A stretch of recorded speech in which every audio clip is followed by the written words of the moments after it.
Exercise 1.4, question number 5. Find the intersection of each pair of sets of question 1 above. तो जो इस exercise में पहला क्वेश्चन था उसमें ये सारे सेट्स दिए थे, उसमें हमें इन सेट्स की यूनियन फाइंड करना था, लेकिन इस क्वेश्चन में हमें इन सेट्स का इंटरसेक्शन फाइंड करना है। तो इंटरसेक्शन क्या होता है? Intersection of two sets is another set which contains the common elements between two sets. तो इसे हम डायरेक्ट इन क्वेश्चंस को सॉल्व करके ही सीखते हैं।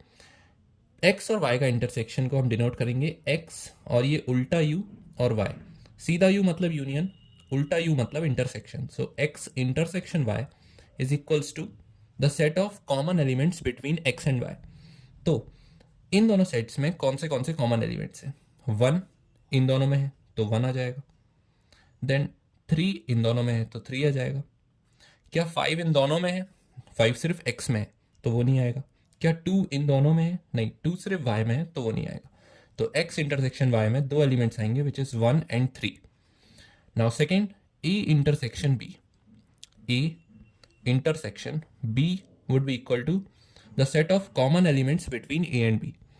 तो a में है a, b में भी a है, तो a और b दोनों में a है तो वो आ गया।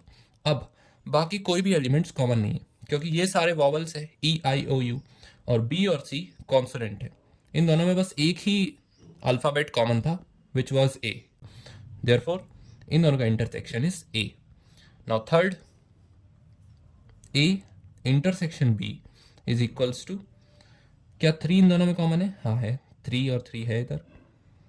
उसके बाद कोई भी एलिमेंट कॉमन नहीं है क्योंकि उसके बाद सारे नंबर 5 से बड़े हैं। यहाँ पे तो नंबर ही 5 तक है और 5 तक 1 से लेकर 5 तक बीच में 3 ही इसमें कॉमन था। अब सारे नंबर 5 से बड़े हैं और 3 के मल्टीपल्स हैं, तो इस सेट में भी सिंगल एलिमेंट होगा which is 3। Now fourth, A intersection B is equals to 2 3 4 5 6। ये 2 से 6 तक है और 7 8 9 ये 7 से 9 तक है। ये वाले एलिमेंट्स और ये वाली एलिमेंट्स इन दोनों में कुछ भी कॉमन नहीं है, तो इसका इंटरसेक्शन कुछ भी नहीं होगा, मतलब ये एम्प्टी सेट है और इसे हम डिनोट करते हैं फाई से। तो सेट ए और बी सेट का इंटरसेक्शन एक एम्प्टी सेट होगा क्योंकि इनमें कोई भी एलिमेंट कॉमन नहीं है। Now fifth, A intersection B is equals to, अब यहाँ पर ये एक सेट है और बी एक एम्प्टी सेट है, तो इस सेट में और एम्प्टी सेट में कोई भी एलिमेंट कॉमन नहीं है। Therefore, इसका इंटरसेक्शन भी एक एम्प्टी सेट ही होगा which is phi. So these all are the intersections of the given pair of sets.